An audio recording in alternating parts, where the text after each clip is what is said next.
दोस्तों, मेरे YouTube channel Anil Gupta vlog में आपका स्वागत है। आज मैंने बहुत दिन के बाद एक वीडियो देखा जो मैं लगभग मेरे जो विचार हैं परिवार के प्रति और जिसे हम धर्म कहते हैं, जिसे मान सम्मान कहते हैं, आज मैंने उसकी असलियत एक वीडियो में देखी। एक महिला ने एक वीडियो बनाया है पति के और पत्नी के रिश्ते के ऊपर, विश्वास के ऊपर।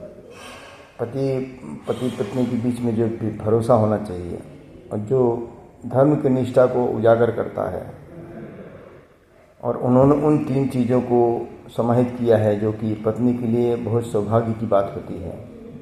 लेकिन आज चमक दमक में और कुछ मायके वालों के उलाहने में वो सब दब के रह गया है। जैसे शादी के 7 वचनों में हमें ये सिखाया जाता है, समझाया जाता है ब्राह्मण के मुखारबिंद द्वारा कि पति पत्नी दोनों को ये आचरण होता है कि बिना समझे बुझे, बिना बताए या बिना पत्नी की आज्ञा माने या दोनों के बिना समझे कोई ऐसा कार्य ना करें जो कि दोनों को शर्मिंदा होना पड़े।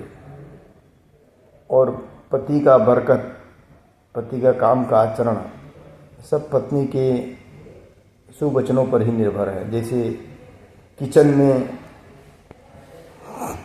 किचन में या सुबह सुबह उठकर कटु वचन बोलना, जरा सी बात को लेकर बतंगड़ करना, विवाद करना, और पति को यह एहसास दिलाना कि मेरा पति किसी काम के लायक नहीं है,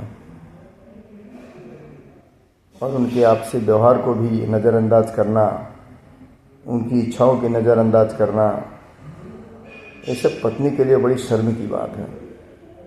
क्योंकि पति अगर कोई नशा नहीं करता है, उसको अगर परिवार का नशा है, धर्म का नशा है, तो उसका साथ देना चाहिए, ना कि उसको उलाहना देना चाहिए।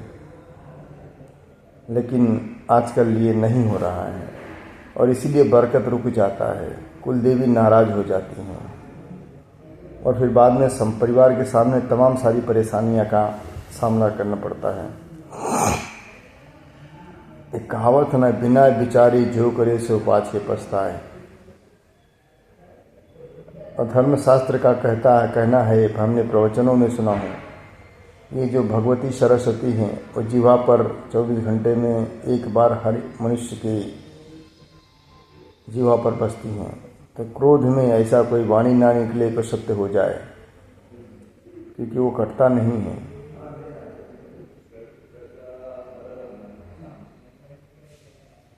तो मेरी बातों को अन्यथा न लेते हुए मैं उस वीडियो को संलग्न कर रहा हूँ। तो अपने घर में अगर ये 3 चीज़ का निभाना होगा जिसे उस महिला ने कहा है, तो आपका घर सचमुच स्वर्ग बन जाएगा मेरे दोस्तों। और ये दोनों पर ही निर्भर होता है। आप पत्नी का सम्मान करें, एक तरफा सम्मान नहीं होना चाहिए, एक तरफा सम्मान नहीं होना चाहिए। पत्नी अगर सोचे कि पति अगर हमारे सम्मान नहीं करेंगे तो हमारा कोई सम्मान नहीं करेगा, तो वही नियम पत्नी पर भी लागू होता है। अगर पत्नी नहीं चाहेगी, पत्नी नहीं समझेगी पति को, तो कौन समझेगा? न बच्चे समझेंगे, न उसके मायके वाले समझेंगे। तो दोनों का जीवन एक दूसरे से बंधा हुआ है, घर की बरकत दोनों की कार्य से बंधा हुआ है। तो इस वीडियो को जितना ज़्यादा हो सके शेयर कीजिए और अपने जीवन में उतारने की कोशिश कीजिए। कलह घर में हुआ तो समझो सब बरकत गया। आप कितना भी कमाओगे, पूरा नहीं पड़ने वाला है। मुझे बहुत अच्छा लगा वीडियो, इसीलिए दोनों को साथ में करके मैं कर रहा हूँ, ताकि आप लोगों को भी पता चल सके। वैसे जानने को तो हर व्यक्ति जानता है, बुरा करने से बुरा होता है।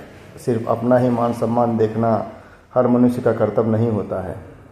जैसे मुखिया होता है घर का पिता,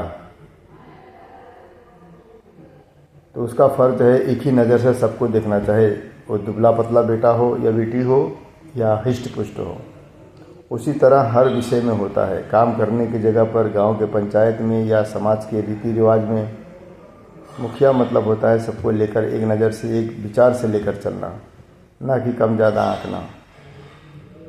कर्म प्रधान विश्व करी राखा, जहीं करते ही तत्फल चाखा। हम अगर किसी और का नुकसान करेंगे मेरे भाइयों तो अपना भी नुकसान होना ही तय है, सिर्फ हमें एहसास नहीं होता है। और ये मैं लगभग 50वें वीडियो में सब कह चुका हूँ, फिर कह रहा हूँ और आगे जितने वीडियो बनाऊँगा उसमें कहता ही रहूँगा। आप किसी का नुकसान मत कीजिए, आपका भगवान नुकसान होने नहीं देंगे। एक हमारे मालिक थे श्री अमृतलाल निषाद, उनके मित्र हैं श्री कपिल देव क्रिकेटर। तो एक मीटिंग में हम गए थे न्यू मुंबई में, तो उनके ऑफिस में मीटिंग हुआ था, पार्टी रखे थे बिल्डिंग के उद्घाटन में। तो उन्होंने कहा, देव जी ने अमृतलाल जी की तरफ इशारा करके कि हमारे यहाँ हम दोनों पार्टनर हैं, मेरा दोस्त मेरा जोड़ीदार बहुत शर्मिला है। तो मुस्कुरा उठे, उनकी श्रीमती जी भी मुस्कुरा उठे, हम भी वहीं थे। तो उन्होंने कहा, ये यहाँ गलत करेगा नहीं और मैं इसे वहाँ गलत करने नहीं दूंगा। मतलब दोनों ही दिल के साफ हैं। तो ऐसी प्रवृत्ति होनी चाहिए।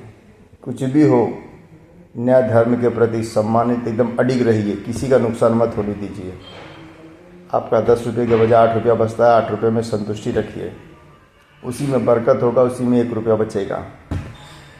और किसी के अपने लालच और अपने स्वार्थ के अनुसार किसी का नुकसान करोगे तो उसमें बरकत नहीं होगी। कोई ना कोई घुन लग जाएगा, दवा में दे दोगे, एक्सीडेंट हो जाएगा, कहीं लग जाएगा, मलहम पट्टी में जाएगा। बुरा करने का नतीजा बुरा ही होता है। लगभग मैं अपने जीवन में सब बहुत महत्व देता हूँ। हमें लोग शिकायत भी करते हैं हमसे कि तुम बिना मतलब की चीज़ों में उलझे रहते हो। तो मैं किसी की परवाह नहीं करता उस सब चीज़ में। मुझे जो करना है मैं करता हूँ। मैं यही सोचता हूँ, हो सकता है यही करने से मेरा परिवार, मेरे बच्चे सुरक्षित हैं। क्योंकि कृष्ण कहते हैं, कर्म करो, फल की चिंता मत करो। और किसी कोई महात्मा दे, इस महाराष्ट्र प्रदेश में भी देखा हूँ, मराठी में लिखा रहता है, किसी ऑटो में देखता हूँ, गाड़ी में देखता हूँ, भिव नको मी तुझ्या पाठीशी आहे उभा आहे। मतलब तू डर मत, तू चिंता मत कर, अपना कार्य कर, मैं तेरे पीछे तेरे साथ हूँ। तो देव की वाणी है ये। अब चाहे इसको आप प्रवचन समझो, चाहे उपदेश समझो, चाहे धर्म की रास्ता समझो, मैं इतना ही जानता हूँ कि मैं किसी का नुकसान नहीं करूँगा, मेरा नुकसान नहीं होगा।